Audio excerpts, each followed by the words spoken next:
ये हमारे संगठन का जो विषय है वो आप चर्चा करते होंगे, आपको हमारे नेतागण बताते होंगे, लेकिन विषय ये है कि आप लोगों ने हर महीने पहले 417 रुपये भरे, फिर 541 भरे, आज हर महीने 1250 लोग भर रहे हैं और 95 से भर रहे हैं। वैसे तो 71 से पैसा भरा जा रहा है फैमिली पेंशन स्कीम के नाम पर, तो 71 का जमा हुआ पैसा 95 में जो कि 8 से 10,000 करोड़ था उसको इस स्कीम में डाला गया। मतलब आपका जो योगदान इस स्कीम में है वो 1971 से है। और इतना पैसा भरने के बावजूद अगर आप देखें इसका वैल्यूएशन क्या है आज की तारीख में, तो आपका हर एक का जमा किया हुआ पैसा सरकार के पास तकरीबन 20 लाख रुपया है। 20 लाख रुपए अगर बैंक में होते तो आपको 15-16 हजार रुपए ब्याज मिलता और 20 लाख रुपए आपका कायम रहता, जो आपको कभी भी आप ले सकते थे या आपके बेटे बेटियां आपके बाद उसको उपयोग में ला सकते थे। लेकिन इन्होंने जो पैसे भरवाए, जब पैसे काटने थे स्कीम बनानी थी तब तो बड़े बड़े वादे थे। एक तो वादा एक यह था कि आप इस स्कीम में मेंबर बन जाओ, फिर आपको जो सरकारी पेंशन ओल्ड पेंशन स्कीम की थी 2004 से पहले, उससे 10% ज्यादा पेंशन मिलेगी। ये लिखित वादा है, उसकी एडवर्टाइजमेंट है मेरे पास। एक उदाहरण के तौर पे उन्होंने बताया था कि आपको रिटायर होने के बाद 27,000 रुपए पेंशन मिलेगी। आप अगर मर जाओगे तो आपके बीवी को भी 27,000 ही मिलेंगे, क्योंकि ये पेंशन आपके कंट्रीब्यूशन पे आने वाले ब्याज रकम असल ये सब जोड़ के हुआ है। और आप दोनों जब गुजर जाएंगे तो आपका जो नेक्स्ट ऑफ किन और वारिस होगा उसको 23 से 27 लाख रुपए मिलेंगे। ये बड़े बड़े वादे करके स्कीम बनाई गई और आज की तारीख में पूर्ण हिंदुस्तान में, संपूर्ण भारत में जो एवरेज पेंशन मिलती है वो 1171 रुपया है। मतलब 60 साल की उम्र के बाद आप 1171 रुपए में 2 आदमी जियो, जी के दिखाओ, ऊपर हंस के दिखाओ। ये हमारे साथ छल कपट है। हमारी भी जिंदगी एक बार है, हमने पैसे भरे हैं हमारी सोशल सिक्योरिटी के लिए, तो हम जब बूढ़े हो गए तो हमें 1171 रुपया देके टरका दिया जा रहा है, जबकि बाकी स्कीमें चालू करके किसी को 1500, किसी को 3000 फुकट में बांटे जा रहे हैं। बराबर है कि झूठ है? बराबर है ना? ये लाडली बहना, लाड़की बहना, मतलब आपको खुलेआम ब्राइब दे के वोट लेनी है और जिन लोगों के पैसे आपके पास है उसको आपने दबा के रखा है, उनको बुढ़ापे की हालत में दर दर भटकने के लिए छोड़ा है। आज हालत यह है कि हमारा बुजुर्ग ज्येष्ठ नागरिक जो अपने घर के लिए खपा, जिसने अपने बच्चे को चड्डी से लेके बनियान से लेके किताबें से लेके सब देके पढ़ाया, उसके लिए लोन लिए, उधार लिए, कुछ बेचा लेकिन उसको पढ़ाया, आज उसके सामने हम हाथ फैलाने लगे हैं, फैलाने पड़ रहे हैं। और जब हाथ फैलाते हो पहली बार 500 देगा, दूसरी बार 500 देगा, तीसरी बार उसकी बीवी उसको पूछेगी कहीं बुढ़ा जुआ तो नहीं खेल रहा है, हर बार 500 मांगता है, मीटिंग में बोलता है। बराबर है कि झूठ है? हम जो जिंदगी चाहे हमारे घर में भी जी रहे हो, लेकिन वो जिल्लत भरी है, वो स्वाभिमान की जिंदगी नहीं है। जिस घर में मेरे पास आज तक दातृत्व था, पितृत्व था, उस घर में मैं लाचार हूं, मांगने के लिए लाचार हूं।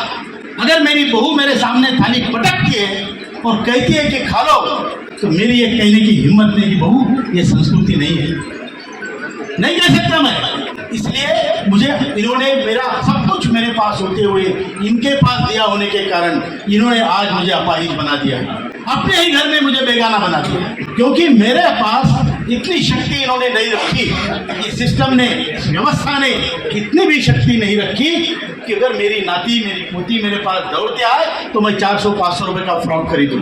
ये शक्ति मेरे पास नहीं रखी। आज की तारीख में अगर पहली पीढ़ी तीसरी पीढ़ी से संपर्क नहीं बनाएगी तो हमारी संस्कृति का पतन निश्चित है। बराबर है कि झूठ है? संस्कृति बढ़ती है पहले पीढ़ी से तीसरे पीढ़ी को मिलने के बाद जी। और वही हमारा, मैं तो सोचता हूँ जिस देश में मातृ पितृ देवो भव, मातृदेवो भव, पितृदेवो भव, गुरुदेवो भव की हमारी संस्कृति है, वहाँ तो उन्होंने मातृ पितृ को ऐसा पीटा है और फिर बोलते हैं वृद्धाश्रम खोलेंगे। अरे मेरे पैसे तुम्हारे पास है, वो मेरे को दे दो, मेरे घर में मेरा मान सम्मान इज्जत बढ़ाओ। मेरे पास अगर 7,500 महंगाई भत्ता मिनिमम पेंशन जो हमारी मांग है, अगर 10,000 रुपये मेरे पास आते हैं तो मेरे घर में कम से कम 10,000 रुपये के लिए मेरी इज्जत बढ़ेगी कि नहीं बढ़ेगी? मेरे गली में 4 लोग मुझे राम राम सलाम करेंगे कि नहीं? तो ये मुझे चाहिए कि मेरा पैसा है वो मुझे दे। मेरे लिए कोई वृद्धाश्रम खोलने की जरूरत नहीं है, मैं खुद अपना खोल लूंगा। अगर मुझे मेरे बहू का व्यवहार अच्छा नहीं लगता तो मैं 2,000 रुपये का 3,000 रुपये का भाड़ी का टीन शेड ले लूंगा, उसमें 4,000 का टिफिन लगाऊंगा, लेकिन अपनी जिंदगी अपने शर्तों पे जीऊंगा। ये अधिकार हमें है, ये अधिकार हमें है। हमारे संविधान ने डिग्निफाइड लाइफ का अधिकार दिया है कि आपकी सम्मानित जिंदगी हो और मौत भी मिले तो सम्मानित मिले। और इसीलिए ये आंदोलन है, ये केवल पैसों के लिए नहीं है, ये हमारा आइडेंटिटी, हमारा वजूद, हमारा अस्तित्व है। आज की तारीख में मेरा अस्तित्व क्या है? मेरा अस्तित्व मेरे घर में यह है कि मैं किसी का दादा हूँ, मेरी आइडेंटिटी यह है कि मैं किसी का नाना हूँ। ये मेरा वजूद है आज, वो हमसे छीना है आपने। हमारी भी जिंदगी एक ही बार है और हम क्या हमारे साथ खिलवाड़ करके हमारे सामने दूसरों को फुकट में बांट रहे हो? ये मंजूर है क्या?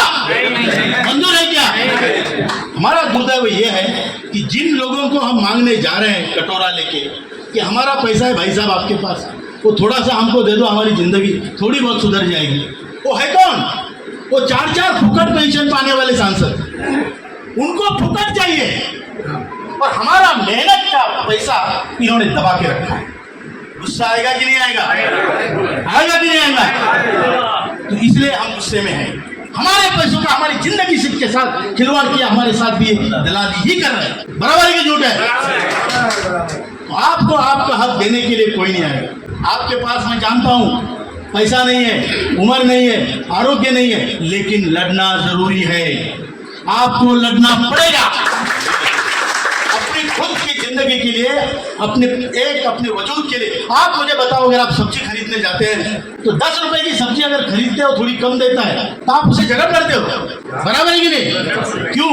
2 रुपए की बात नहीं होती, वो चीटिंग की बात होती है, वो हमारे साथ धोखा होता है। और या हमारे पूरे जिंदगी के साथ धोखा किया, उसका हिसाब कौन मांगेगा? ये हिसाब नेशनल एजुकेशन कमेटी यानी NEC मांग रही है। और इसके लिए हजारों आंदोलन हुए, हजारों, पिछले 8 साल से। कश्मीर से लेकर कन्याकुमारी तक आपका संगठन है, आपका संगठन है। इतना ही नहीं, अंडमान में आपका संगठन है, श्रीनगर में आपका संगठन है, और अभी पूरा ज्येष्ठ भारत एक हो रहा है। ये धर्म जाति की गोलियां हम थोड़ा बाजू रखेंगे, हमें पहले हमारा हक दो, पहले पेट भरे फिर विचार करेंगे। बराबर है कि नहीं? केवल हमें विचार बांट रहे हो और पेट खुद का भर रहे हो। ये गलत परंपरा हमें तोड़नी है, व्यवस्था में बदलाव लाना है, और वो आपका अधिकार है, आपका कर्तव्य है, क्योंकि आप इस देश के बाप हो। बच्चे कुछ भी खेले, उनको सुधारने का काम भी हमारा है। बाप में दम नहीं तो क्या, आरोग्य नहीं तो क्या, कान पकड़कर एक खींच के रखने की ताकत रखते हैं कि नहीं रखते? रखते हैं कि नहीं? आपको मालूम नहीं आपकी संख्या कितनी बड़ी है।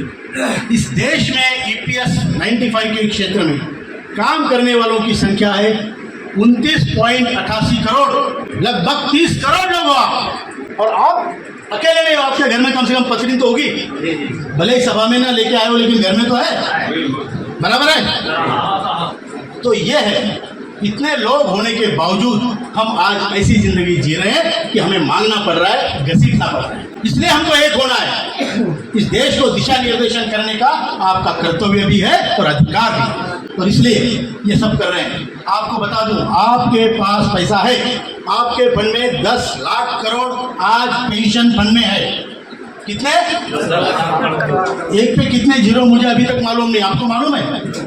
इतना पैसा आपके पेंशन फंड में है। 7.5 करोड़ लोग इस स्कीम में मेंबर बने हैं, जो हर महीने 1250 रुपए भरते हैं। तो 1 लाख करोड़ तो उनको उस फंड में जाता है हर साल, और ये 10 लाख करोड़ और आने वाला 1 लाख करोड़, इसके ऊपर ब्याज मिलता है कम से कम 10 लाख करोड़, 1 लाख करोड़। और हमारी जो मांगे हैं वो पूरी होती है 55 हजार करोड़, 60 हजार करोड़, अगर जो पूरी मांगे को अगर मान्य करते हैं। फिर भी ये नहीं कर रहे हैं। तो पेंशन का फंड तो बढ़ता रहेगा, हमें थोड़ा सा उसमें से, हमारे प्रॉफिट में से दे दो। नहीं कर रहे हैं। हमने बहुत प्रयास किए, लोगों ने, आपके सभी के पुण्य पुरुषार्थ से यह आंदोलन बहुत बड़ा है, बहुत बड़ा है। तो इसमें आदरणीय प्रधानमंत्री जी से 2 बार मुलाकात हुई, आदरणीय वित्त मंत्री से 2 बार मुलाकात चर्चा हुई, डाला आदरणीय निर्मला सीतारमण जी ने कि मैं आज कमांडर अशोक राउत और एनएसी के टीम से मिली हूँ, उनके ट्विटर में डाला हूँ, मतलब जाहिर किया। तो ये संगठन इतना बड़ा है कि उनको दखल लेनी पड़ रही है, लेकिन फिर भी काम नहीं हो रहा है। इसलिए हमारा सबका कर्तव्य है कि हमें ये संगठन को बढ़ाना है। ये कोई पॉलिटिकल संगठन नहीं है, लेकिन ये संगठन जरूरी है। इसलिए आप सबसे मैं मिलने आया हूँ और आप सबको बताना चाहता हूँ कि संगठन को बढ़ाइए। आपको मैं बता दूँ, जितने लोग यहाँ पर आए हैं, आप लोग, हम लोग, इसमें ईश्वर की कृपा हम पर है। हमारे जेब में वो 10, 15, 20 रुपये, 50, 100 रुपये थे। हमने चलने फिरने की ताकत है, इसलिए यहाँ तक आए। ऐसे हमारे हजारों लाखों भाई हैं जो घर से बाहर भी नहीं निकल पाते, आरोग्य नहीं है, पैसा नहीं है। आप उनका प्रतिनिधित्व कर रहे हैं, आपको उनके लिए लड़ना है। खुद के लिए तो लड़ोगे, लेकिन उनके लिए भी आपके ऊपर ये जिम्मेदारी ईश्वर ने दी है और हमारे ऊपर, मतलब मेरे ऊपर भी दी है। मैं भी ये समझता हूँ। कई लोग बोलते हैं अशोक राउत को क्या चाहिए, नेता बनना है, नेतागिरी चमकानी है क्या, क्योंकि उनको क्या लेना देना है। अरे भाई, हर रिश्ता लेने देने वाला नहीं होता। भगवान राम को वनवास हुआ था, लक्ष्मण को हुआ था क्या? हुआ था क्या? लक्ष्मण वनवास में गया? तो यही है, ये रिश्ता है। आप हमारे राम हो और हम आपके लक्ष्मण हो। वनवास आपको है, लेकिन हमने वादा किया है कि आपके साथ वनवास में आएंगे, आपका हर युद्ध लड़ेंगे, आपको अयोध्या और सीता देंगे। ऐसे रिश्ते भी होते हैं, लेकिन हमें जो आदत पड़ी है देखने की, सुनने की, कि कुछ लेने के लिए कुछ कोई देता है। लाडली बहना को देगा तो वोट लेने के लिए देगा, बराबर है कि झूठ है? निस्वार्थ भाव से कोई काम करना हमने बहुत कम उदाहरण देखे हैं, लेकिन ये हमारा आपका रिश्ता यही है। और आपको भी, जो आज दुर्बल है, आपसे दुर्बल है, उनका लक्ष्मण आपको भी बनना है। मंजूर है? और यही इतने बड़े आंदोलन हुए।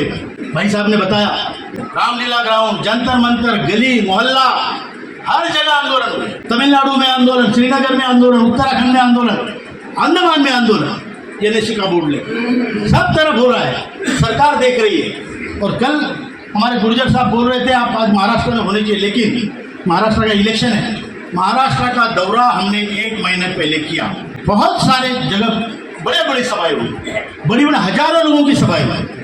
जहाँ 3-3 हजार का हॉल था, वहाँ लोग बाहर खड़े थे। लोग पुणे जैसी जगह इतनी बड़ी सभाएं हुई, हर जगह एक ही फैसला हुआ, महाराष्ट्र के इलेक्शन से पहले हमारा काम होता है तो बीजेपी की सरकार हम लाएंगे, और अगर हमारा काम नहीं होता है तो बीजेपी को पैदल चलाने में मजबूर हम। बराबर है? ये साथ दे। अगर व्यवहार समझ में आता है तो हम भी व्यवहार ही करेंगे। हमें अपना हक चाहिए, फिर उसके बदले में हम वोट देंगे, नहीं तो लोटपोट करेंगे। बराबर है कि झूठ है? ये हमने फैसला किया है। जो पेंशनर्स का काम करेगा वो देश के राज करेगा। और ये हम ऐसे ही नहीं कि हवा में नहीं छोड़ रहे हैं। महाराष्ट्र में EPS 95 के एनएसी की जो संगठन है, उसकी ताकत, ये मुझे बड़े पत्रकारों ने भी बताया, 1 से 1.25 करोड़ वोट शिफ्ट करने की है। आपकी ताकत है? आपकी 1 से 1.25 करोड़। क्या करेंगे? अरे बुढ़े नहीं, तुम्हारे बाप है। और बराबर है कि बुढ़े नहीं है, बाप है तुम्हारे। इनके साथ मत खेलो, इन्होंने जिंदगी देखी है। और दूसरी बात, इनको मालूम है जिंदगी बची कितनी है, बहुत कम, और कुछ कर गुजरेंगे, ये हमने डिसाइड किया। ईश्वर ने हमें अभी इस उम्र में ये मौका दिया है कि चल, मरेगा तो तू भी, सभी, लेकिन चल बेटा, आज कुछ करके दिखा। तेरे पास 5 साल दे दिए, 10 साल दे दिए, ये हम सब लोग मिलकर कर रहे हैं। मंजूर है? और हम जो हमारे साथी यहाँ तक नहीं पहुँच पाए, उन तक आप पहुंचो, ये आपकी जिम्मेदारी है। जिम्मेदारी है, क्योंकि उनके पास कौन जाएगा भाई? 3 वजह से लोग नहीं आ सकते, पैसा, आरोग्य और अहंकार। ये भी होता है कि साधुराम सूद ने जमाना देखा है, फिर क्यों जाना वहां? होता है ना? तो उन साधुराम सूद के पास भी जाओ, बोलना भैया तूने जमाना देखा है, लेकिन इसमें भाग ले, हिस्सा ले, अकड़ के मत। बराबर है? बराबर है। तो इसी तरीके से हम ये आंदोलन चला रहे हैं, निस्वार्थ भाव से चला रहे हैं। जहाँ किसी ने रोटी दी वहाँ खाते हैं, घर की रोटी लेके चलते हैं। हमारा कल बड़ी खातिरदारी की, खाना भी मिला, रहने को भी मिला। तो तो इसी तरीके से हम चलते हैं, इसमें किसी का स्वार्थ नहीं है। और आप भी यहाँ जो बैठे हैं अपने स्वार्थ के लिए नहीं बैठे, आपके पीछे, हर एक के पीछे हजारों लोग हैं जो नहीं आ पा रहे हैं या हम वहाँ तक नहीं पहुँच रहे। आप वो काम कीजिए। मंजूर है? आपको यहाँ आश्वस्त करने भी आया हूँ कि जो आज तक की पुण्याई, जो पुण्य प्रताप है आपका, जो पराक्रम है, आपका पेंशन का काम जल्दी होगा, बहुत जल्दी होगा। प्रेशर बना के रखिए। प्रेशर अगर हमारा ढीला पड़ गया तो 7:30 का काम 5 तक आ जाएगा। एक और निवेदन करता हूँ, देखिए आपको, आपके पास शक्ति आरोग्य की नहीं है, पैसों की नहीं है, उम्र की नहीं है, बराबर है। हमारे पास शक्ति एक तक है। अगर हम संगठित है तो हम शक्तिवान है, संगठित नहीं है तो इंडिविजुअली हम बहुत ही वीक है। तो इसलिए आपको संगठित होना पड़ेगा।